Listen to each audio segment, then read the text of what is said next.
बोलते हैं क्यों नहीं, हक में मेरे आंवले पड़ गए ज़ुबान में क्या, क्यों देखते हो आसमान की तरफ, कोई रहता है आसमान में क्या। मैं बागी हूँ इस निज़ाम का, मैं क्यों बागी हूँ। हमें कहा जाता है कानून को हाथ में नहीं लेना और ख़ुद कानून को हाथ देते हैं। मैं क्यों मानूँ, मैं क्यों मानूँ इस इंसाफ को, मैं क्यों मानूँ इस निज़ाम को। मैं तो अपना इंसाफ खुद करूँगा।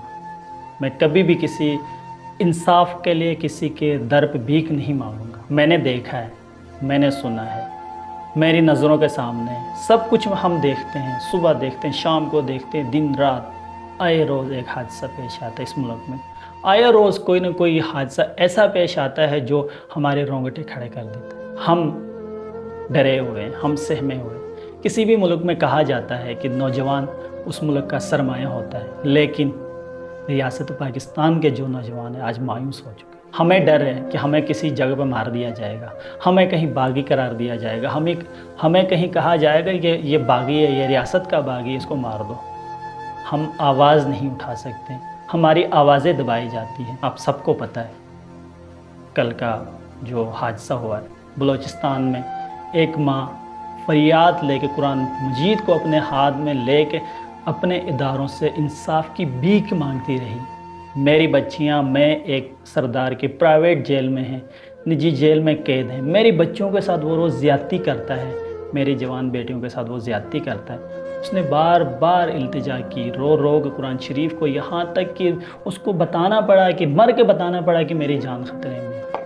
हमने देखा अरशद शरीफ, इस मुल्क में अशराफियों का, एलीट क्लास का कोई मसला नहीं है, ना महंगाई से उनका कोई मसला है, ना कत्ल गारत से, वो भी निकल जाते हैं। पिसता कौन है? हम मिडिल क्लास के लोग, लोअर मिडिल क्लास के लोग। उनको महंगाई, एक तरफ से महंगाई के चक्की में पिसते हैं। अगर वहाँ से भी थोड़ी सी भी शऊर आ जाए, थोड़ा सा भी पढ़ के कोई बंदा बोलने की कोशिश करे, अरशद शरीफ की मिसाल लें। वो एक सहाफ़ी, हालांकि उसके पास तो काफ़ी ज़्यादा ताकत थी, आवाज़, उसके बावजूद भी उसने भी दरख्वास्त लिखी हमारे सुप्रीम कोर्ट को कि मेरी जान ख़तरे में है, मुझे बचाया जाए, मुझे मार दिया जाएगा। उसको किसी ने उसका भरोसा नहीं किया। उसको ये मुल्क छोड़ के जाना पड़ा, उसको मर के फिर दिखाना पड़ा कि मेरी जान ख़तरे में थी, मेरी जान को ख़तरा था, मुझे ख़तरा था, मैं गया। फिर उसके बाद एक हादसा होता है बलूचिस्तान में। एक माँ बता रही होती है कि कुरान शरीफ को हाथ में रख के मेरी जान ख़तरे में, मेरी बेटी के साथ रोज़ ज़्यादतियाँ हो रही है, जिनसी ज़्यादती कर रहा है एक सरदार। लेकिन हमारे इदारे, हमारे इंसाफ देने वाले इदारे रात को 12 बजे तो खुल जाते हैं किसी वडेरे के लिए, किसी के हुक्म की तकमील करने के लिए रात के 12 बजे तो इदारे खुल जाते हैं, लेकिन किसी माँ की आवाज़ बनने के लिए नहीं खुलते। मैं क्यों मानूँ इस निज़ाम को? फिर मुझे क्या ज़रूरत है मैं मानूँ इस निज़ाम को? नकीबुल्लाह महसूद, जिसको कत्ल करने वाला राव अनवर सड़कों पे फिर रहा है, उसको हारें पहनाई जाती उसकी रिहाई पे, मैं क्यों मानूँ इस निज़ाम को? मैं क्यों मानूँ मैं इस इंसाफ को?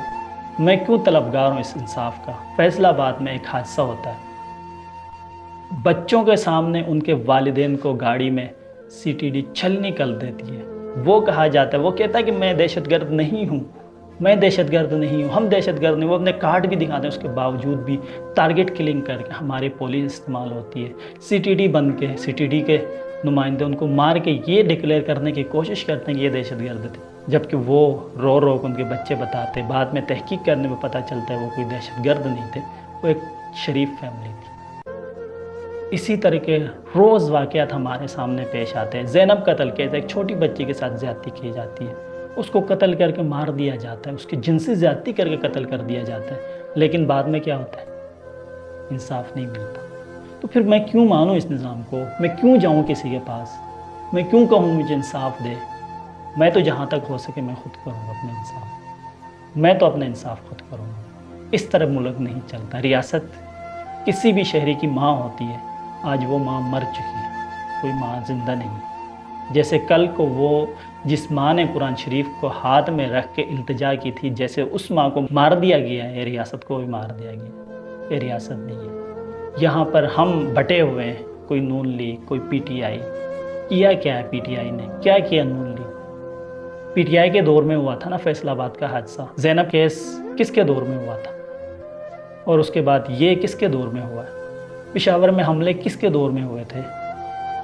हम बटे हुए हैं, ये पार्टी वो पार्टी। کرتے کیا ہے؟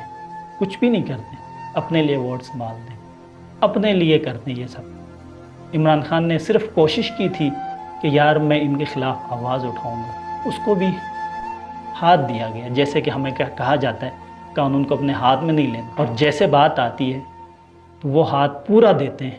جو وڈیرے ہیں وہ افلاطون، ایک کہاوت ہے، افلاطون کہتا ہے قانون مکڑی کا وہ جال ہے جس میں چھوٹے جانور تو پھنس جاتے ہیں لیکن بڑے مگرمچھ اس کو پھاڑ کے نکل جاتے ہیں۔ تو یہی ہے ہمارا قانون، یہی ہے انصاف۔ میری پھر بھی اس بے بس قوم سے، اس لاچار انصاف کے نظام سے ایک التجا ہے کہ اس سردار عبد الرحمن کو، جیسا کتنا پیارا نام ہے عبد الرحمن، سردار عبد الرحمن کھیتران کو پھانسی کے پھندے تک چڑھانا ہے۔ یہ اگر ایک بندہ مثال بن جائے، انشاءاللہ آگے سے کوئی ایسی حرکت نہیں کرے گا۔ میں باغی ہوں اس نظام کا، میں باغی ہوں اس انصاف کا۔ اللہ حافظ۔